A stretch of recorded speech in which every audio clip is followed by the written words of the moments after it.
First in high definition from the station on your side, this is WAVY News 10. Dark clouds rolled in this afternoon, then the rains came. Tower Cam 10 shows you round one. Now we are tracking the possibility of more stormy weather. Chief Meteorologist Don Slater's in the Super Doppler 10 Weather Center. What do you have? Well, it's going to be a while. We're in a lull right now, and one good thing going for us is all the rain that we did have earlier, and you can see that rain exiting the region on Super Doppler 10 Live, and it's dropped out to sea for the most part, but you'll also notice that, again, the radars don't go out way on out into all these watches and warnings, but there is some rain on off to the west. Now, here's a little bit different view. All the warnings and all the watches on off to the west. With all of this, there is a cold front out there. It's not a very strong cold front. It really is just a wind shift line. It's not going to cool things off, but all this is going to shift on eastward. But the thing about it is that this is likely to die off as it moves eastward. If the storms survive, they'll be weaker and a little bit closer to the midnight hour. The earlier rain that we had has kind of stabilized the atmosphere. I think we'll still get some gusty winds overnight, but if those storms survive, we're not likely to see severe weather. We'll talk more about what we can expect in just a few minutes. Witnesses say they heard 3 gunshots early this morning. Then police swarmed their Portsmouth neighborhood. Detectives say 41-year-old Loring Walker shot a woman inside a Canoe Court home in Churchland, then killed himself. 10 on your side's Ava Hurdle joins us now live with the latest. Ava? Nicole, neighbors told our overnight crew that police arrived very quickly for what appears here a domestic situation.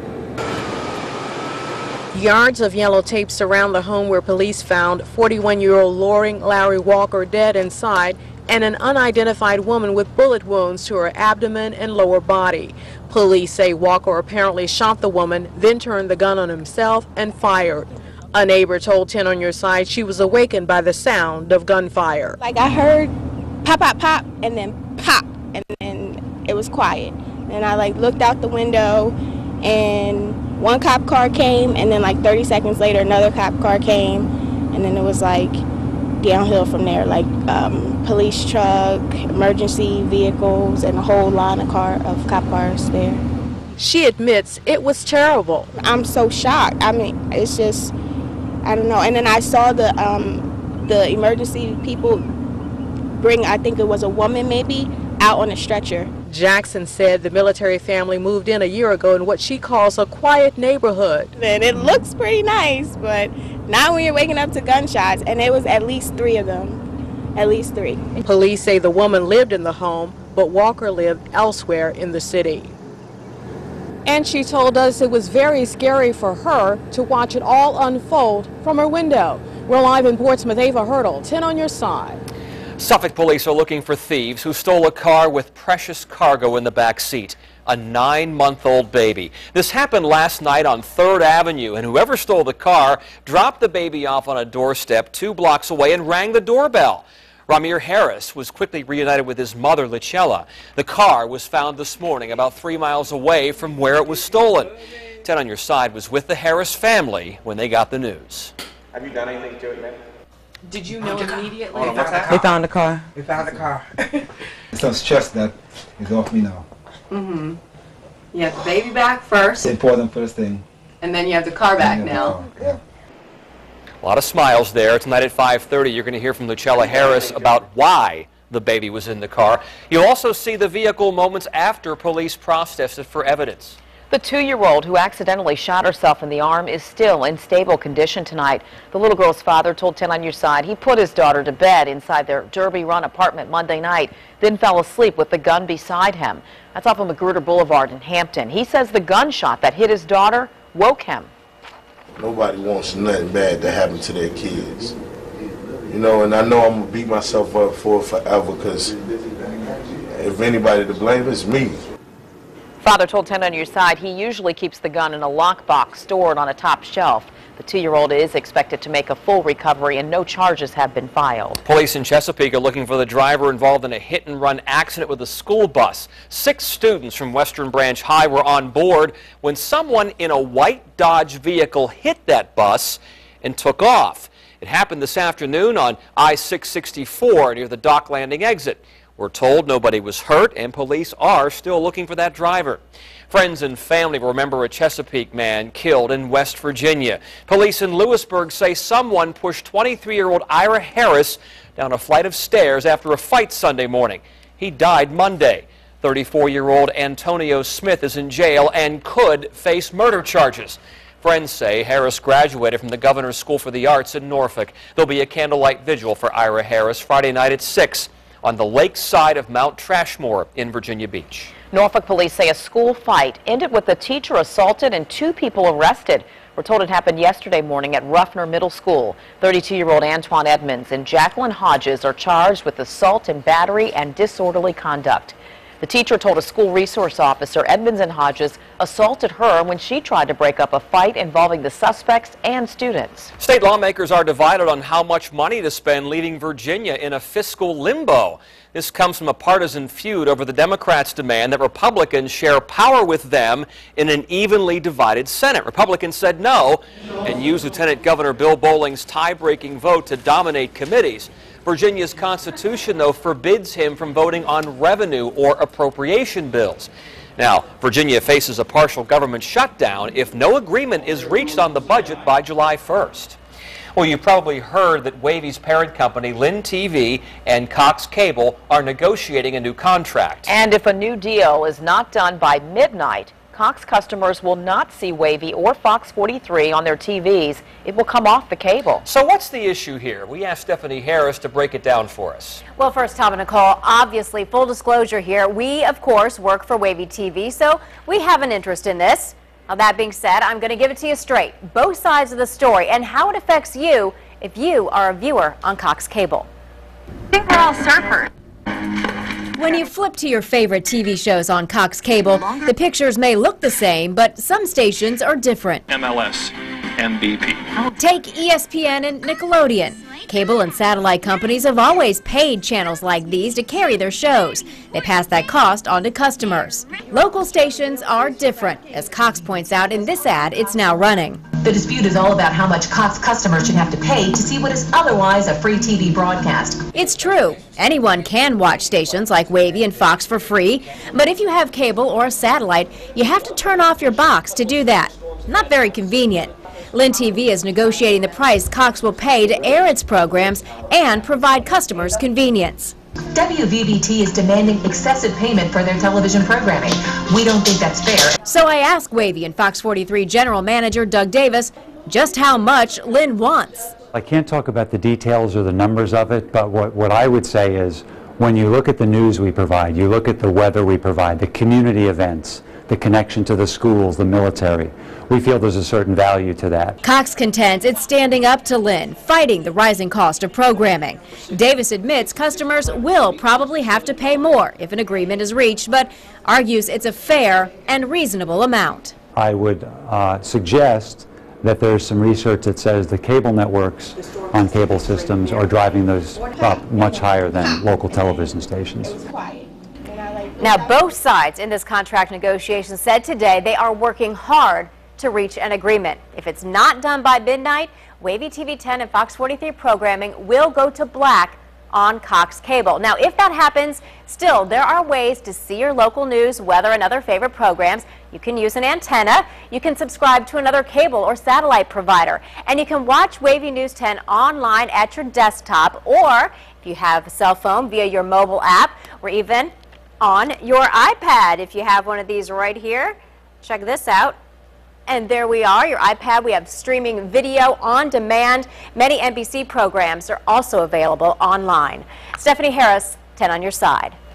Lynn TV has successfully reached deals with every other major cable, satellite, and telecommunications company in Hampton Roads.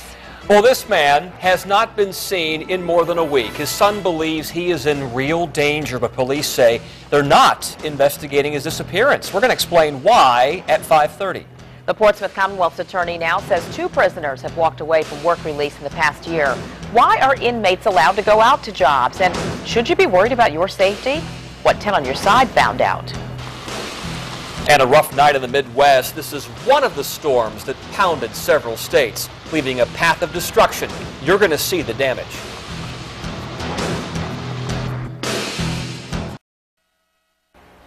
At least 13 people died and dozens more were hurt when tornadoes roared through the Midwest. A storm chaser captured this video of one of the tornadoes in Kansas. The funnel cloud was spotted in Hutchinson, north of Wichita. Kansas's governor declared a state of emergency in the small town of Harveyville.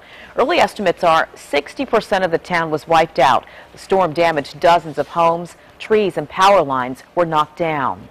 The popular country music tourist town of Branson, Missouri was also hit. The storm damaged several of the famous theaters in the downtown area. The town was one of the hardest hit.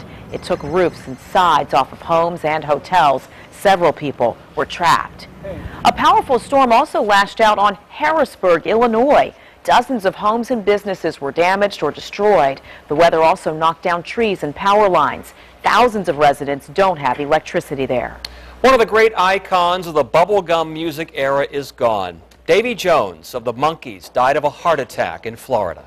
Now I must hang up the phone. I can hear you in this noisy railroad station. That's Last Train to Clarksville, one of the Monkees' most memorable songs. They also did Daydream Believer. Davy Jones sang that. They also had their own TV series before breaking up in 1971. Jones performed solo after that. This is video when the Monkees performed at a reunion concert in Antelo's Pavilion in Portsmouth. There it is right there. Davy Jones was 66. They're allowed out of jail to go to a job, but who is watching these inmates? 10 is on your side with what you need to know about these work release programs. And it happens once every 4 years. That's right, Leap Day. But why do we need an extra day on the calendar? We'll have the answers from the experts. And a look at the rainfall exiting of this fairly hefty rain with lightning and thunder. No severe weather with that. Moved on through a little bit earlier on, but right now it's quiet. Stuff off to the west. Is that going to get us? We'll have some answers for you in just a couple of minutes.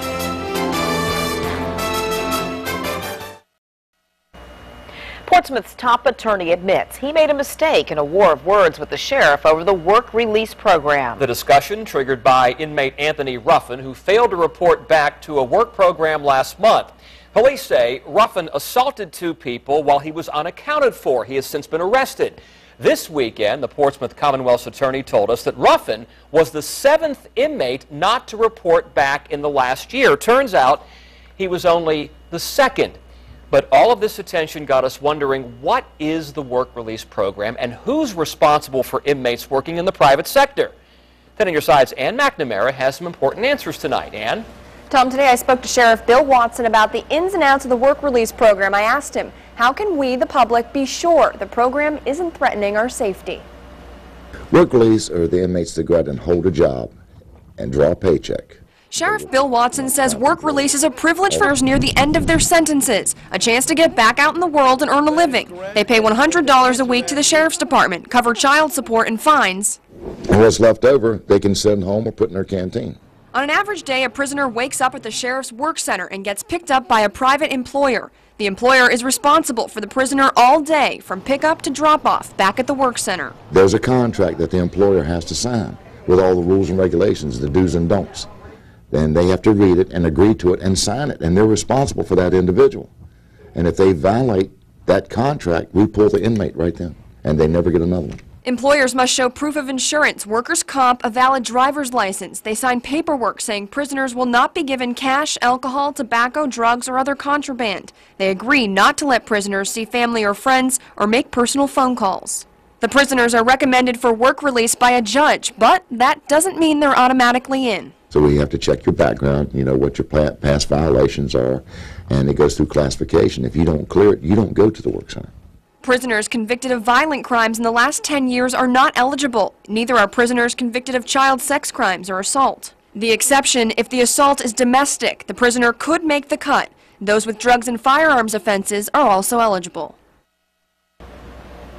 Sheriff Watson says the work center has made a number of improvements since Ruffin got away, including new security cameras at the entrance and exit. Deputies will use those cameras to keep a close eye on the logbook and make sure the times written down match the times on the clock. I'm Ann McNamara, 10 on your side. Now to hear Sheriff Watson's reaction to the Commonwealth's attorney's mistake, watch WAVY News 10 at 6. It's Leap Day. People born on February 29th finally get the chance to celebrate their birthday. Why do we need the extra day on the calendar anyway? Experts at the U.S. Naval Observatory say it dates back to Roman times. The idea was to keep the summer and winter solstices and the spring and fall equinoxes close to the same day on the calendar each year. Without an extra day every 4 years, the seasons would gradually shift, and after enough time, it would throw our calendar completely out of whack. We are the only creatures on the planet that really have a need to know about exactly what time it is. From not only a day-to-day point of view, but in our society today, we need to know time down to these incredible tiny fractions of a second. 2012 will actually be longer than a typical leap year. June 30th will have an extra second to sync atomic clocks with the Earth's rotation. Now, in high definition, your Super Dapper 10 forecast with Chief Meteorologist Don Slater.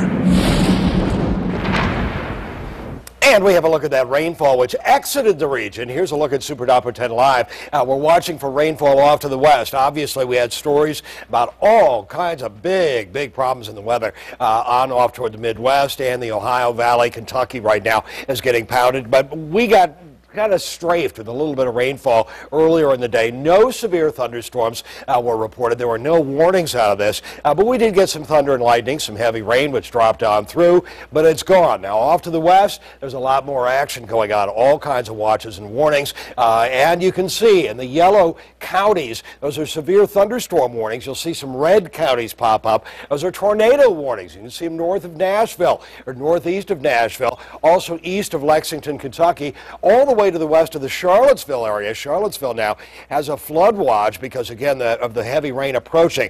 But you'll note there's all kinds of action down into here, and on the last picture, and then up into here. And it looks like all of this will split on off. You can see it approaching the Charlottesville area. Heavier thunderstorms farther to the south, just northeast of Nashville. Here's where things are in a wide view of our future TRAK computer model. We'll get some rain around the midnight hour, but then after that, I think we're done with it. The big stuff kind of splits apart either to the southwest or the north of us, and then by Friday afternoon and evening we'll see some more cloud cover move back on in.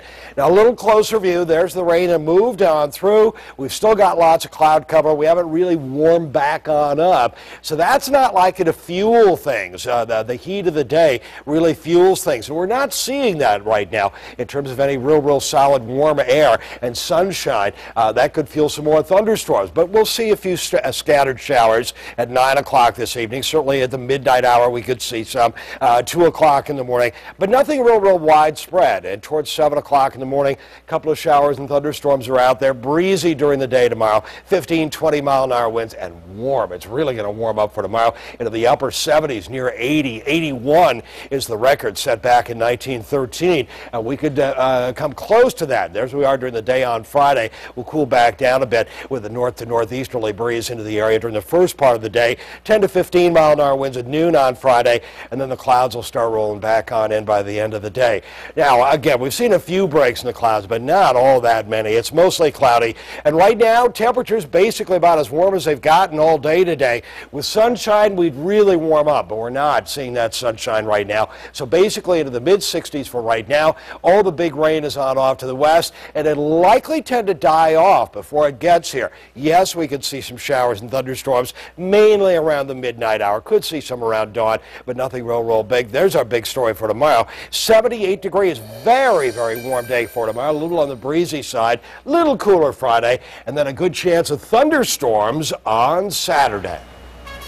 New information in the deadly Ohio school shooting. Hear from the teacher who chased down the teenage suspect and where the alleged gunman may have gotten that weapon. He has the job of fighting fires in Suffolk, but tonight this fire captain's behind bars. You'll find out why at 5:30.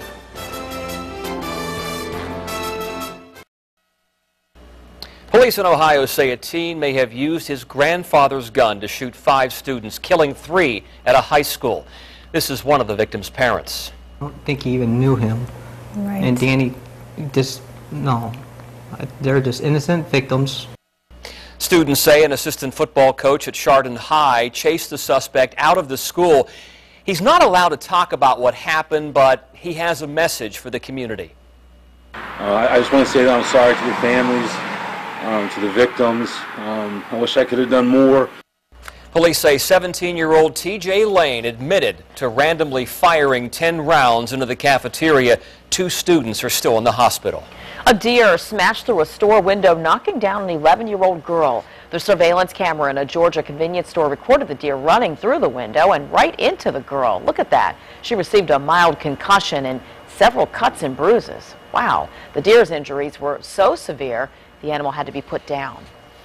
There's at least 1 million tons of it still in the ocean, and tsunami debris, it's heading to the U.S. We'll tell you when and where that trash will make landfall. They were told their dogs have to go. Now these Virginia pit bull owners can keep their pets. And while they may have won the battle, it looks like they are still going to lose the war.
Refrigerators, TVs, lumber, and other debris dragged out to sea by last March's tsunami in Japan could come ashore in the U.S. this winter. The floating trash is now halfway across the Pacific Ocean, and researchers say the first piece of debris will make landfall on the main Hawaiian Islands. Other pieces are expected to reach the coasts of Oregon, Washington State, Alaska, and Canada between March 2013 and March of 2014. The tsunami that followed the massive earthquake generated 20 million tons. About 1 million remains in the ocean, but only 5% of that could reach American and Canadian shorelines. Straight ahead, the search is on for the person who stole a car with a baby